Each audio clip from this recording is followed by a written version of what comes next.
evening, Windsor County citizens and those of you who are presently with us, and welcome you to the meet and greet for gubernatorial candidate Mia McLeod.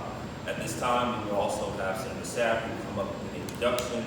We also like to recognize all elected officials who are present with us, Representative Roger Kirby, Representative McLeod, Supervisor Cook, and who else am I missing? Anybody else? School board member, Mr. Diggs. At this time, we'll have Senator Sapp who will come up to do the introduction for gubernatorial candidate Mia McLeod. Good evening, everybody. First, let me just say how honored I am to be here and to be in the midst of those who are here physically, as well as those who are a part of us virtually. We are extremely honored today and feel very privileged to have someone in the area who I've known now for 12 years. 12 years. This young lady and I were in the greatest class to ever come into the House of Representatives for the state of South Carolina. She and I were the only two persons of color. Not that that matters for any reason other than historical purposes. And when I talk about history, the young lady who I will bring up, her life, in my view, has typified a number of historical kinds of firsts. Well, she is the first person in my class who I got to know, respect, and really appreciate. Mia, as I call her, she's Senator McLeod to most, have offered herself as a gubernatorial candidate. Extremely qualified. What some folks don't know is she's actually a lawyer by trade, but doesn't practice law. She practices what I call social engineering, where she uses her legal acumen to be a mover and shaker in various kinds of organizations and institutions. In the Senate, she's a no-nonsense, take-no-prisoner kind of senator. When she takes a position, it becomes clear where she stands. Folks used to say what you mean and mean what you say. That's what you get when you have Mia McLeod in your midst. She's a fighter. She is compassionate. She's caring. And here's what I think I like about her most. She is not shy about sharing her own personal story, realizing that we are all each other's inspiration. And the trials and tribulations that we go through, oftentimes when we share them, other persons are inspired, knowing that they too can overcome. And so may I present to some and introduce to others our friend, our guest, and if you let her tell it, she's going to be the next governor of the state of South Carolina, Mia McLeod. I am Senator Mia McLeod, and I'm super excited to be with all of you in Kingstree, South Carolina this evening. I was just telling Ronnie that it's been a while since I've been here, but I enjoyed my time here. Last time I came, I wasn't running for governor, but I enjoyed my time, and he reminded me, oh, well, you just came to Greeleyville. Greeleyville is better than Kingstree. I was like, yeah, you're right, I just came to Greeleyville. I was born and raised in Bennettsville, South Carolina, for those of you who may not know.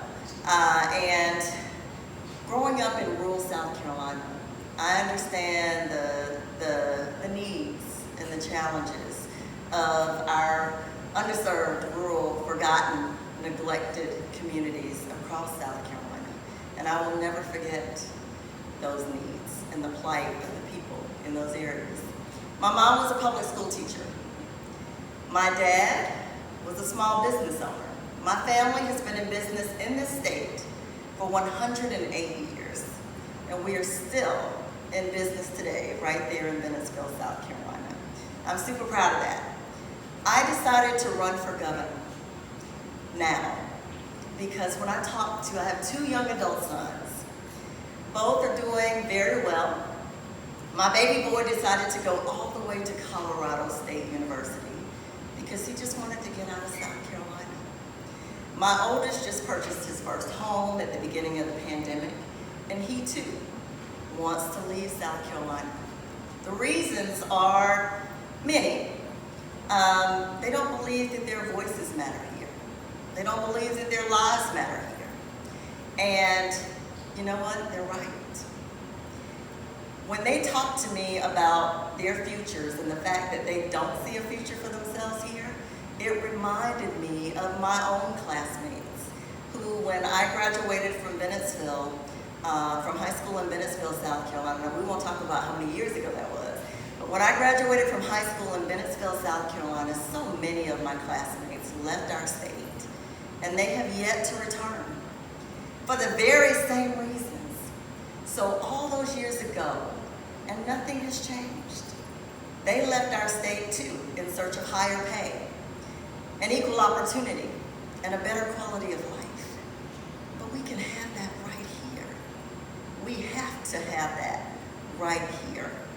Our state is going to continue to lose our best and brightest in droves if we don't change this state. I just believe you shouldn't have to know somebody to be somebody who matters in this state. South Carolina can and should be a place where all of us can thrive. And I want to talk to you briefly about the differences between me and my opponents. I will tell you that I am the only candidate in this race, not just in this primary, but in this primary too. I'm the only candidate in this race who believes that the hard-working people of South Carolina deserve a living wage of at least $15 an hour. And I have always put my actions where my mouth is.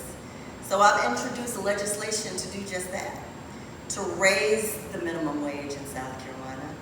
I've introduced legislation, as Ronnie knows, to increase our unemployment benefits. When I discovered during the pandemic that people who were unemployed through no fault of their own in this state were receiving anywhere from $42 a week to $326 a week. Nobody can live on either of those, especially now. And I am also the only candidate in this race who has introduced legislation. Now, you'll hear from other candidates, not tonight though, you'll hear from other candidates that probably already have that, they're going to legalize marijuana and they're going to do all these things that they cannot do as governor. I'm here to tell you what I have done, because I believe that the best indicator of future performance is past performance. So here are my actions. I've introduced, not just in the South Carolina Senate, I served 6 years in the South Carolina House with Ronnie, well, not the whole time with Ronnie, because he left me and went to the Senate. But while I was in the House, I introduced legislation and co-sponsored legislation to legalize marijuana. In the Senate, I've introduced and co-sponsored legislation to legalize and decriminalize it. Why? Because unlike my opponents, I'm the only candidate in this race who knows what it's like to live with a chronic health condition. That's why I wear my mask faithfully indoors.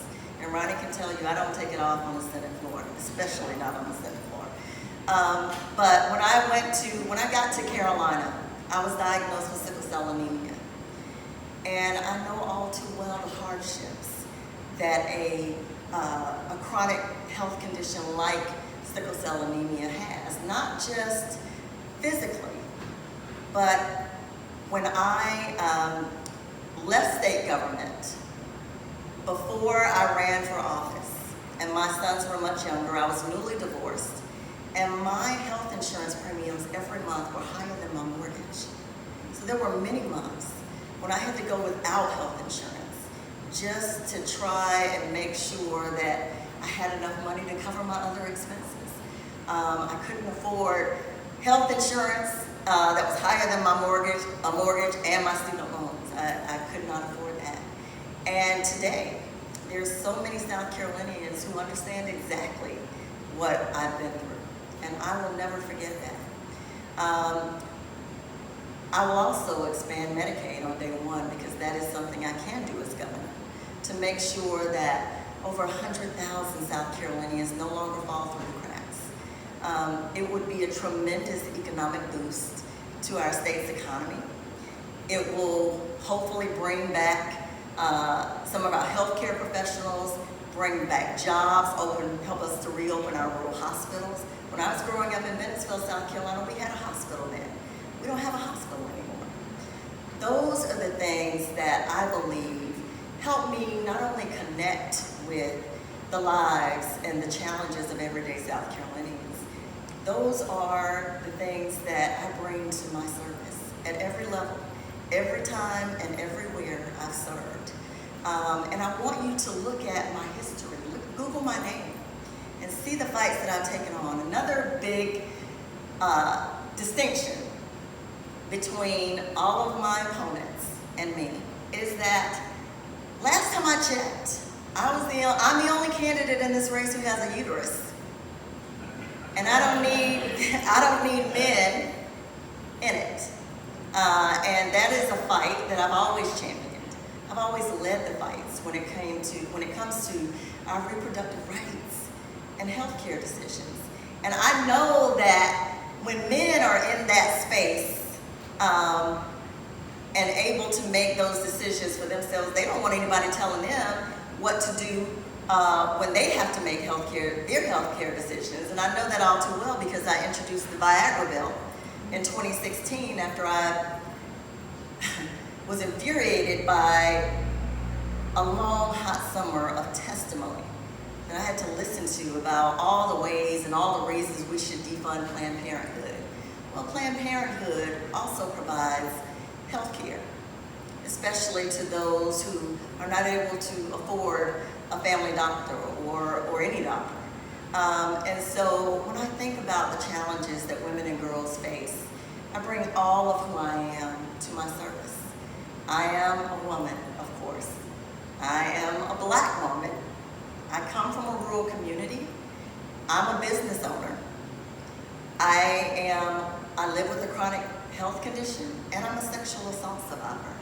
So when I hear on the Senate floor, when I listen to my colleagues, one from the upstate who stood in front of us at the well of the Senate and held up a picture of a woman he says was grateful to have been raped because it was the only opportunity God gave her to conceive a child.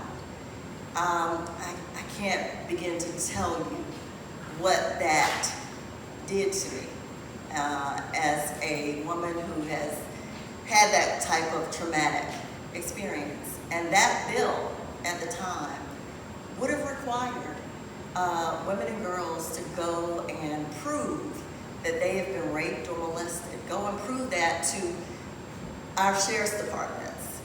As many of you know, we have 46 sheriff's departments in this state, and 45 of them are led by male sheriffs, which means the overwhelming majority of our sheriff's departments are male-dominated agencies. Why would we require women and girls to go back and relive the horror of that experience simply to gratify our male-dominated legislature and our male law enforcement officers? Those are just a few of the ways that I'm different from my colleagues and from my opponents, rather. But I also believe that if we want to keep our best and brightest here, and we want to stop losing them to other states, we've got to do things differently. I just believe that public education, workforce development, and access to quality, affordable health care, those are the gateways to economic freedom. Those are the gateways to economic prosperity and economic opportunity. Those are just ground zero, as I see it.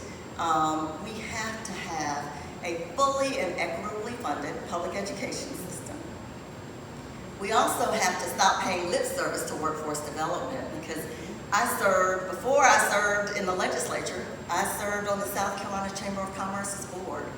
for several years, and I served on various committees, including Workforce Development Committee, Small Business, Public Education, you name it, diversity, and we paid lip service to so many of those issues.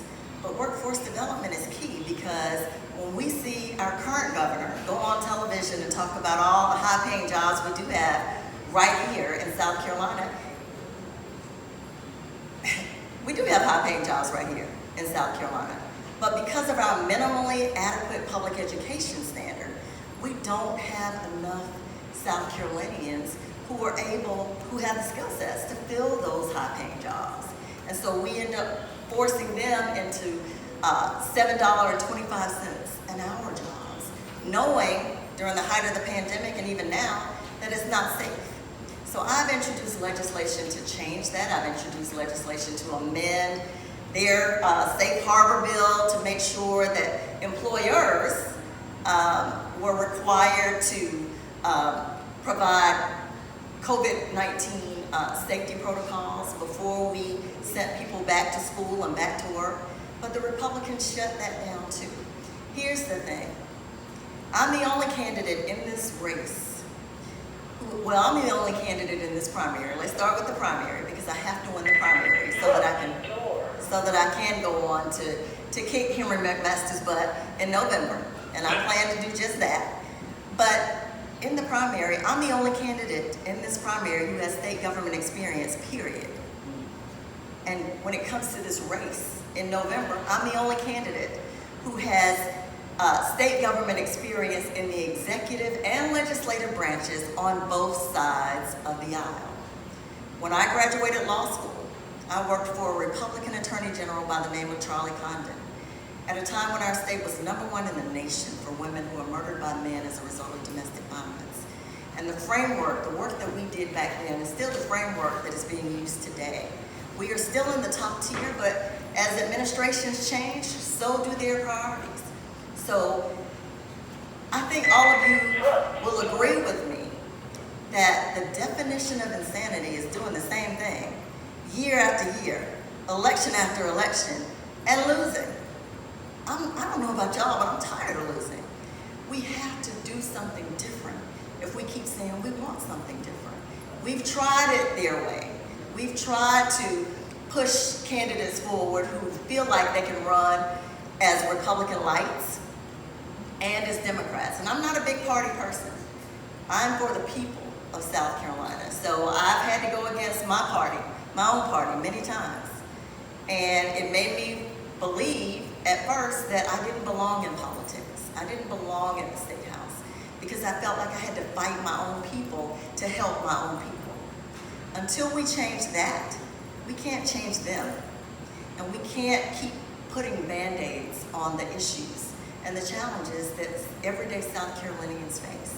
So I ask you, please, don't just listen to what I'm saying. Look at what I've done. Look at what I'm doing. I'm the only candidate whose time is divided because I'm serving while I'm running, trying to fundraise while I'm running, trying to get around the state to meet and connect with voters while I'm serving. And it's not easy, but God didn't say it would be easy. He just said it would be possible. And I am a woman of strong faith because I've had to be. And I know what we are capable of. And I know that this is a race we can win. And I want to leave you with something, some additional facts that I hope will persuade you to support me, not only in this primary, but in the general as well. I know how to win. Every race that I've ever run, I have won. Even when the Republicans came from my swing districts and spent hundreds of thousands of dollars to keep me out of the seat, I won. As recently as 2020, by 24 points. It's not enough to elect somebody who can win one time. Anybody can do that. We need to elect a leader who knows how to hold on to the seat. I've done it not just one time, but 5 times. And in 2022, if we work together, we can do it again. Because like Angela Davis said, I'm no longer accepting the things I cannot change. I'm changing the things I cannot accept. And with your help and support, change is coming to South Carolina. And she's going to look a lot like me. So thank you for having me.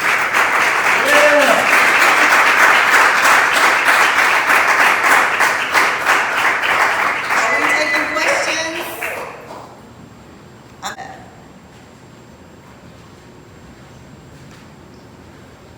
No questions? Yeah, y'all don't want to ask questions. Go ahead. Why would I ask questions? I have a question. Sure. So we talked about, we just mentioned this concept of how our education system is failing so many young people in South Carolina. And I could be wrong, but I do believe that the funding formula is one of the major issues that is causing the discrepancy in funding in rural areas versus what we see in cities. You know, we may see in the city somebody spend $3 million for a football field or a new football stadium, but in Williamsburg County, we haven't had a new high school since 1970 maybe. And so when we look at this funding discrepancy, what can you do to help in any way to change that? Well, there are a number of things that I can do as governor. Don't get me wrong. The governor's power is somewhat limited in South Carolina, and that's by design. This is a legislative state. But as governor, I can fully and equitably fund public education in my executive budget, and I plan to do just that. I also think that we have to consult teachers and administrators on the front end of our policies. We can no longer afford to do what we think is best for them and without any input from them, and then say, hey, you got to do this because we said you got to do this. They have had a wish list that is very basic for some time. I mean, yes, they want, need, and deserve additional pay, and I believe that teachers' salaries should be raised to be in alignment with the national average, not just the southeastern average. But I also look at the other things that they say they need to be successful, because if they're not successful, our students aren't successful. And so they also need smaller classrooms and less testing. Those are like the top 3 things that they've asked for. And we've given them none of them. So how do we think we are being supportive of teachers and students and administrators in our state when we don't listen to teachers? I'm one of the few senators, last year I think it was, when we debated the Republican so-called education reform bill. It was anything but reform. It was more of the same. And just recently, I voted against that bill, but just recently, the Republican majority voted to send $100 million of your tax dollars to private school vouchers, to people who don't need our money, knowing good and well they were going to vote against the very issues that we raised on the floor. Ronnie and I and others who serve in the Senate asked questions. We challenged them on, at least we know they've got the numbers right now. So we challenged them about accountability and things that they can do to make sure that the playing field is not going to be level. It's not level now, and it won't be as long as the Republicans are in office. But right now, with them sending $100 million, do we know what kind of impact that could have on our public school system if we were to send that money and invest it in public schools? But not only that, private schools have no accountability. They don't have to be accountable to us. They don't have to be transparent. They don't have to do anything differently. They can look at us and say, hey, you're black. We don't want you. And it's fine. The Republicans have signed off on that. They tabled our amendments to change that. They can say, hey, no, we don't want you because you have a disability or a special need or a chronic health condition, and we don't want that here. No problem. Here's $100 million. Do with it what you want. No, we don't want you because you're gay or lesbian or, for whatever reason.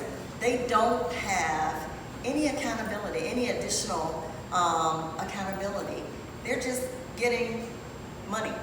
And it's our tax dollars, and we have no say about how it's spent and on whom it's spent.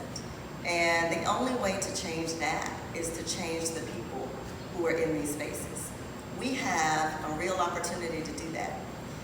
And we had it in 2020, but we did not seize it. And I believe that part of the reason that we didn't seize it in 2020 is because there's so many people who have become so disheartened and so disillusioned with everybody and everything, just politics in general. And I get that. I understand why. My sons are included in that.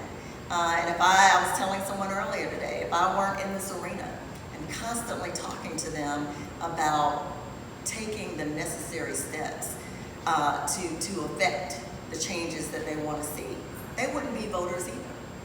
And that is when I go around, when I speak at colleges and universities, and I've spoken at a number of colleges and universities already. And I always ask the question, I start with the question, how many of you want to stay here when you graduate? And for months, I got no hands. A few weeks ago, I got 2 at Coker in Hartsville. That is a pretty compelling reason for us to do something different this time. We have a real opportunity to do that. I don't mind telling you, I don't mind asking you rather, Google my name. See the fights that I've taken on. Don't just listen to what I'm saying. Look at what I have done and continue to do in the spaces that I've occupied. I've had many opportunities to go against my own party when it comes to redistricting and other issues that are still impacting us. I won in 2010, never having run ever before, but I had a 3-way primary and a general election against a Tea Party opponent. And she had name recognition. I won the primary without a runoff, and I won the general. And, my black voting population at the time was 34%. For whatever reason, I didn't know the reasons at the time. I do know the reasons now. The Republicans bumped that up to 52%. Without my input, without my ever having requested it. And I went to them and I'm like, why are y'all messing with my district? I appreciate the diversity of my district because I recognize that when they can silo us, they can marginalize us even more. And that is exactly what they did. And I researched it and discovered that it was a part of their national strategy for the southern states to pack swing districts like mine with black voters, to further marginalize the voices of the minority, to rid the Democratic Party of white Democrats, and to create a permanent Republican majority stronghold. Now, if we fast forward to now, what do we have? We have exactly that. Everything on their list came to fruition, right? So if we don't do something different now, where are we going to be 10 years from now? And I was so upset because I talked to colleagues who looked like me, who said, no, now, don't you go messing with my district, because I like my district safe the way it is. Well, that works for them, but it doesn't work for you. And so I had to go against my own party because I was about making sure it worked for the people. And I was new to it, and they treated me like I was new to it. They were like, "Little girl, you just got here. Like, don't be coming up in here messing with my district, because we don't want that. What the Republicans said we want, that's exactly what we want. Like, sit down somewhere." And I said, no, I'm going to fight it. And I did fight it for my district, but I can't fight it. I can't fight those fights alone. And so I need all of you with me to help me help you. Because it's not about me, it's about us.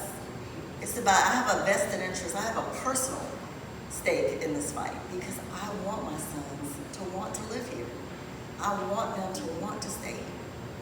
And I understand why they don't, but it is well within our reach to create a state that they do want to live in, that your children do want to live in. And if we have that opportunity, why are we why are we passing the buck? In 4 years, if Henry McMaster were to win, he won't, but in 4 years, if he were to win, he would be the longest serving governor South Carolina has ever had, because if you remember, Donald Trump moved Nikki Haley out of the way and put his first supporter, his strongest supporter, Henry McMaster, into the governor's office. So that is what we're up against. And I can promise you, in 4 years, if that continues, you won't recognize the state. And it will probably be a state that you don't want to live in either. I'm not willing to risk that. And I hope y'all aren't either. Yes? Let me ask you a question about something that has dominated the news over the past 2 or 3 weeks. Abortion. What is your position on abortion? I tell people all the time, I'm not pro-abortion. I'm just anti-hypocrisy. And so when abortion is used to discriminate and to harm people just because the Republicans can do it, they don't care about it either. That's the thing. They don't care about it because they don't care about people, not the ones that are currently serving and prioritizing issues like abortion when we've got much bigger issues that we need to be concerned about. But they use it to divide us. They use it to distract us. And when we are divided, I mean, we know what comes next. When we are divided, they can conquer us. And that is well within their reach right now. So I'm not pro-abortion, although I do fight for the right to have women and girls make that decision with God and with their families and their doctors. I don't think that is a decision that our male legislators should be making for us. And I've seen, they talk a lot about, abortion is South Carolina's biggest sin. No, it's not. South Carolina's biggest sin is having people like you in office who care nothing about all of the people in this state. So that's where my heart is, that's where my fight is, and I'll continue to fight to make sure that we can make our own decisions. I was telling them earlier that when I introduced the Viagra bill, it was simply to broaden the discussion because I wanted men to see what that felt like and to see what that looked like on that end. Viagra isn't an essential drug. It's not something that men have to have. But when I see them, there's no accountability anywhere in the equation for women and girls who are molested or raped. They don't care about that. They just want to say, hey, we care so much about life that we want you to have these babies. But when the babies are born, they throw up their hands and say, hey, you're on your own. I don't even, I'm not even gonna hold the man accountable who did this to you, or the man accountable if there was consensual sex. There's no accountability for our male counterparts, and that is just wrong. And so I've also introduced a bill that is also considered a groundbreaking piece of legislation. It's called the Pro-Birth Accountability Act, because I refuse to call them pro-life. They are the exact opposite. You don't get to be pro-life on Tuesday or pro-death on Wednesday. But let's not get into the death penalty discussion because, it's biblically irreconcilable. You cannot. And so every time they stand up and say, hey, I'm pro-life and I believe life begins at conception and all of that, and I'm like, yeah, but tomorrow you're going to be pro-firing squad and pro-electrocution. So you don't get to have it both ways. We should not allow them to have it both ways. So my Pro-Birth Accountability Act does something that is groundbreaking. For every mandated birth, the state would be required to help cover the costs from conception to college. Because what they don't realize is, you can bring somebody into the world, but that's a lifetime commitment. That's not a commitment for a few years and then we get to throw up our hands and say, I didn't ask for you to come here. We have that responsibility for the rest of our lives. And so the state should too. Yes. Where do you stand on hate crimes? Oh, wow. I've introduced legislation to make hate a crime in South Carolina. I was one of a few in the House who introduced hate crimes legislation, but I also support Representative Gilliard's bill because it got traction 7 years later. But look at how long it took to even get out of the House. And then when it came to the Senate, the very chamber that my friend and colleague, Senator Clemente Pinckney, served, we had at one point 10 Republicans who blocked us from even debating it. And when I showed a video, I asked Reverend Nelson Rivers in Charleston to help me connect with Ms. Polly Shepard and ask her if she would be willing to do a video. She is one of 2 of the Mother Emanuel survivors, and she was kind enough to do that. And it was a powerful video. And I don't ask for permission. I don't even ask for forgiveness. I just did it. I went to the well of the Senate. I showed the video, and it almost shut the Senate down because they were livid. Because what she did, nobody else could have done. She called every senator who was blocking that hate crimes bill out by name. 2 of them had represented her at one point in time. I guess one is still representing her. And she said, why are you objecting to this bill? Doing so would provide, would make South Carolina a safe haven for hate. And we saw just what happened yesterday in Buffalo. Was it yesterday? Yes, ma'am. In Buffalo, New York. Like, it's going to happen again and again and again. But South Carolina, to have one of the most heinous hate crimes imaginable happen right here in Charleston, South Carolina, and involve a sitting senator who was targeted because he was a senator and he was black and because of the historical significance of Mother Emanuel. For me to serve in a chamber that can't even appreciate the significance of that enough to remove their objections. If they're opposed to it, then they should vote against it. We have to vote against stuff every day that we're opposed to because they set our priorities. But they wouldn't even give us that opportunity. Why? Because they didn't want the public pressure of knowing that they were on the wrong side of history. I'm tired, y'all. Y'all should be tired. 7 years ago, we dealt with that, and we're still dealing with it. And as long as they're in power, we're going to continue to deal with that. I don't want that for my sons. I don't want that for me. And it's so crazy because law enforcement in South Carolina, you might as well say the Republican law enforcement agencies because that is what it feels like. So they are silent when it comes to hate crimes, silent when it comes to open carry. But, they shouted from the rafters about marijuana. Now, they don't want us to pass marijuana in South Carolina. Why? Because they want to keep locking us up. And they basically said that to me when I introduced my Disturbing Schools bill, when the young lady at Spring Valley High School was violently thrown out of her desk by a school resource officer. And I discovered that the Disturbing Schools law at the time in South Carolina had already sent 30,000 South Carolina students from their classrooms into DJJ. So many of those students never got out of the school-to-prison pipeline. And, I'm like, wow, why haven't we changed this law? The original intent of the law was to keep our students safe inside their classrooms, to keep them safe from outside agitators. But we allowed that law to morph into something so sinister that it sent 30,000 students from their classrooms to DJJ.